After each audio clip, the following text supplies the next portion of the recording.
Class 7th, exercise 11th P, which is related with Pythagoras theorem. Exercise 11th P, question number 4th. ये common figure सभी में आ जाएगी, जिसमें एक triangle है, उसका 90 डिग्री जो वो एंगल सी पे है, जो एंगल सी है वो 90 डिग्री है। तो मैंने नेमिंग कर दी ए, बी एंड सी। जो स्मॉल सी है वो इसका हाइपोटेन्यूज है, बाकी एक ए है और एक बी है। ये भी ए हो सकती है, ये भी ए हो सकती है। बाकी जो दो साइड्स हैं उसमें से एक ए और दूसरी बी है। मैंने यहाँ मेंशन कर दिया है A and B are the legs and C is hypotenuse. अब पाइथागोरस थ्योरम में क्या होता है, क्वेश्चन नंबर 4 का ए पार्ट है, ए और बी मुझे दिया हुआ है, मैंने सी निकालना है। तीन साइड्स में से कोई दो साइड्स मुझे दी होगी, मैंने तीसरी साइड फाइंड करनी है। तो पाइथागोरस थ्योरम क्या कहती है कि जो एच स्क्वायर होता है वो किसके इक्वल होता है, P square plus B square के। मतलब हाइपोटेन्यूज अलग जाना है, बाकी दोनों को स्क्वायर करके प्लस करना होता है।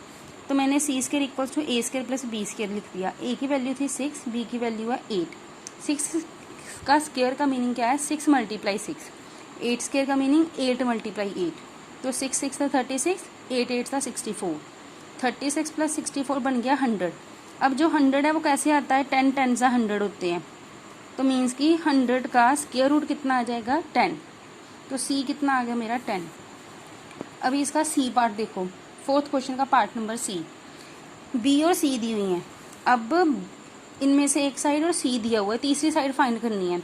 वही सेम पाइथागोरस थ्योरम अप्लाई की, c square equals to a square plus B square. लेकिन अब सी की वैल्यू दी है तो सी के नीचे लिखूंगी 25 की स्क्वायर। ए नहीं पता वो ऐसे ही रहने दूंगी। बी स्क्वायर की वैल्यू पता है 24, वो लिख दी।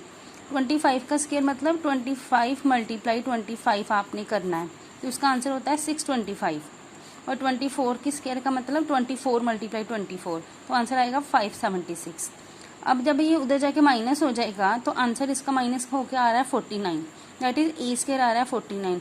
अब किस नंबर को मल्टीप्लाई करके 7 7 से जैसे 49 होते हैं, तो 49 का फिर स्क्वायर रूट क्या हो जाएगा, 7।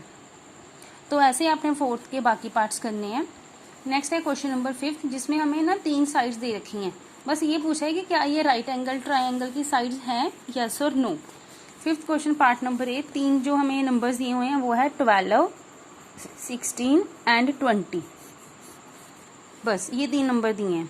हमने ये बताना है क्या ये तीनों साइड्स जो हैं राइट एंगल ट्राइंगल बना रही हैं। राइट एंगल ट्राइंगल अगर बनाएंगे तो उसमें पाइथागोरस थ्योरम अप्लाई होनी चाहिए। तो तीनों में से जो सबसे बड़ा नंबर होगा उसकी स्क्वायर करके देखनी है, बाकी दो छोटे नंबर्स की स्क्वायर करके फिर प्लस करना है। अगर तो दोनों इक्वल आएंगे तो वो राइट एंगल होगी, अदरवाइज नहीं होगी। Let's start. 20 की स्क्वायर करेंगे पहले, तो 20 की स्क्वायर आ गई 400। बाकी जो दो नंबर बचे 12 और 16, इनकी भी स्क्वायर करो। 12 की स्क्वायर होती है 144 और 16 की स्क्वायर होती है 256।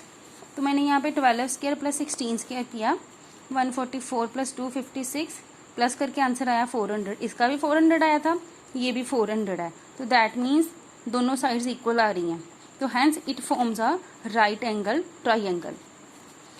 अब इसका बी पार्ट देखो, उसमें हमारे पास 3 नंबर है, 7, 8 एंड 9। सबसे बड़े नंबर की स्क्वायर अलग करनी है, बाकी दोनों की अलग स्क्वायर करके प्लस करना है। 9 की स्क्वायर होती है 81, 7 की स्क्वायर होती है 49, 7 7 सा 49। 8 की स्क्वायर होती है 8 8 सा 64।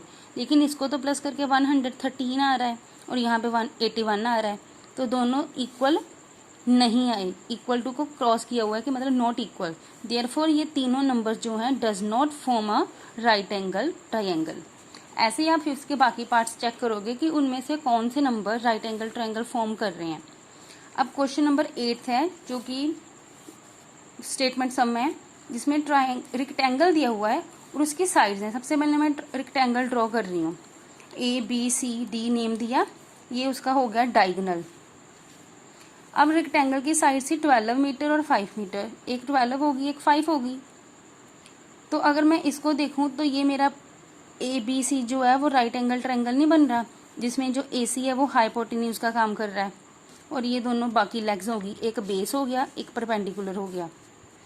तो पाइथागोरस थ्योरम लगा रही हूँ कि हाइपोटेन्यूज की square equals to P square plus B square, that is A C square equals to A B square plus B C square. अब ए बी कितना दिया हुआ है 5, बी सी कितना दिया हुआ है 12, स्क्वायर करके देखा तो 144 आई 12 की स्क्वायर और 5 की स्क्वायर होती है 25। दोनों को प्लस करो 169। तो AC स्क्वायर कितना आ रहा है 169।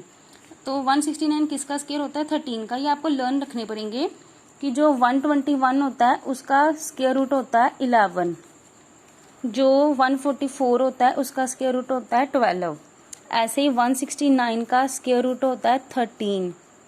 तो ये आपको बाकी भी ऐसे सारे लर्न रखने पड़ेंगे। तो अभी 169 आया ना, तो मुझे पता है कि ये 13 का स्क्वायर रूट होता है, इसका स्क्वायर रूट 13 होता है। तो AC कितना आ गया 13, दैट इज डायगोनल कितना आ गया इसमें 13।